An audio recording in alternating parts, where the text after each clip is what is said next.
Le coup de coude est peut-être la nouvelle poignée de main, mais le message est le même. Concluons un accord.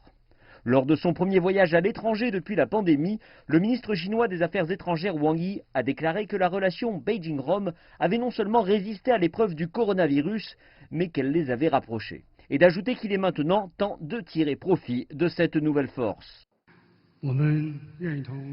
La Chine est disposée à coopérer avec l'Italie dans les domaines économiques qui ont été stimulés par la pandémie, notamment le commerce électronique, les technologies numériques, l'économie verte et la santé, pour ouvrir un nouveau chapitre de coopération.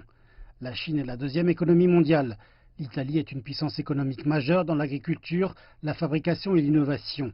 Si nous combinons nos avantages et exploitons pleinement notre potentiel, une coopération mutuellement avantageuse aura lieu. Ce n'est pas un hasard si le chef de la diplomatie chinoise a choisi l'Italie comme première étape de sa tournée européenne. Les deux pays ont des liens économiques profonds et des relations bilatérales qui remontent à 50 ans.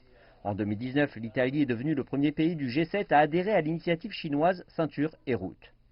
S'exprimant lors d'une conférence de presse, le ministre italien des Affaires étrangères, Luigi Di Maio, a qualifié la Chine de partenaire indispensable. Cependant, la consolidation des liens avec l'Italie intervient alors que Bruxelles adopte une position plus ferme vis-à-vis de Beijing, en réprimant les subventions étatiques aux entreprises et en exprimant ses graves inquiétudes concernant la nouvelle loi sur la sécurité à Hong Kong. La tournée européenne de Wang Yi intervient également quelques semaines à peine après la visite du secrétaire d'État américain Mike Pompeo en Europe, tentant de renforcer la pression occidentale sur la Chine et de convaincre les alliés des États-Unis d'interdire la technologie chinoise de leur plan de déploiement de la 5G.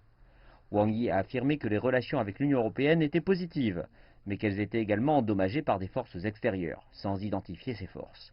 Il a cependant précisé que la guerre froide devait être évitée, un sentiment partagé par son homologue italien. Notre position géopolitique reste la même. L'Italie a toujours été un pont de coopération entre l'Orient et l'Occident. Nous respectons les positions de nos alliés. Notre politique étrangère est unique. La Chine et l'Italie marquent le 50e anniversaire de l'établissement de leurs relations diplomatiques. Notre coopération avec la Chine n'est pas quelque chose de nouveau et nous pensons que nos relations se développeront à l'avenir.